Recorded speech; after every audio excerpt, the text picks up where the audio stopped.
guys played off the charts. Obviously, Wade and James. We can do a better job on them. They made some tough shots, but the way we guarded them to start the series, we got away from that a little bit in this game. Had some breakdowns, and you have to be almost perfect, to limit them the way you need to limit them.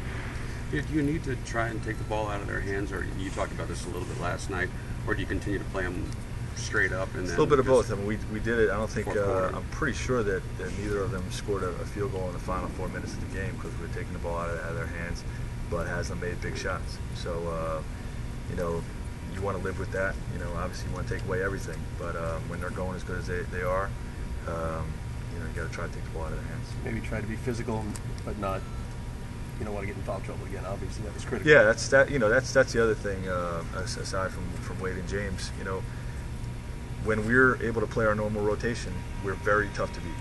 And when we have guys in foul trouble and we're trying to patch in some lineups, that's when we struggled in this series. So, our guys are very fully aware of the need to stay out of foul trouble and the need to play without fouling. Wade and James had 1 foul each the entire game, and you watch the game, and it wasn't because of any calls. They play without fouling. That's what you learn from going on deep playoff runs like they've been on. LeBron's been to the finals twice. Wade's won a championship.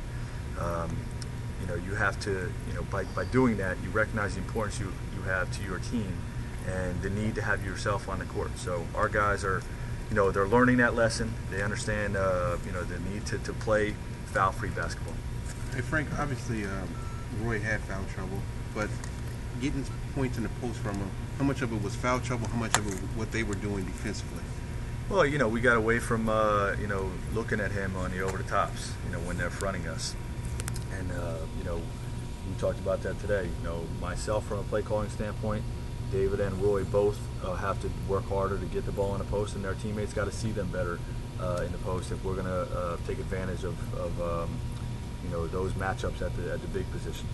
It's something that we're all responsible for, and we all got to do a better job of. What about as far as obviously LeBron or Wade, they're going to score whether they had to take 50 shots or not each, but not letting a Haslam or third member of their team, come up with big buckets. Yeah, I mean, you got to do both. Pretty much is what it comes down to. We just got to make them work harder than we did in the second half to get their shots. They made some great plays. I mean, they made some. You got to give them tip your hats to them.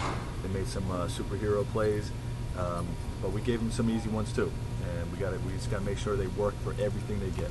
Frank, you kept using the phrase self-inflicted wounds more so, David, more so than what Wade and James were doing. Was that your guys' focus today on some of the things that? I think in those 2 areas, if he's saying self-inflicted wounds, that means we're fouling unnecessarily, putting ourselves on the bench, or the second unit is still fouling too much and putting them into bonus early, and and allowing those guys to get easy looks. You touched on the looks from the three-point line early that didn't go down. How critical will that be moving forward? Yeah, it's a different game. We're a good three-point shooting team. Sometimes the game comes down to making shots or not making shots. We could have easily had a double-digit lead in the first quarter. Sometimes you miss shot. Even when that lineup we were playing while we were waiting for David and Roy to get back in, that small lineup had some great wide-open looks to start the fourth quarter that didn't fall. So sometimes it's about making shots, not making shots, and what I like is our ball movement is spectacular, and our passing is spectacular, and as long as that persists and we continue to get good looks, then we'll have a good chance. Do you like the attitude today, the mentality guys coming in? Yeah, we're ready to go.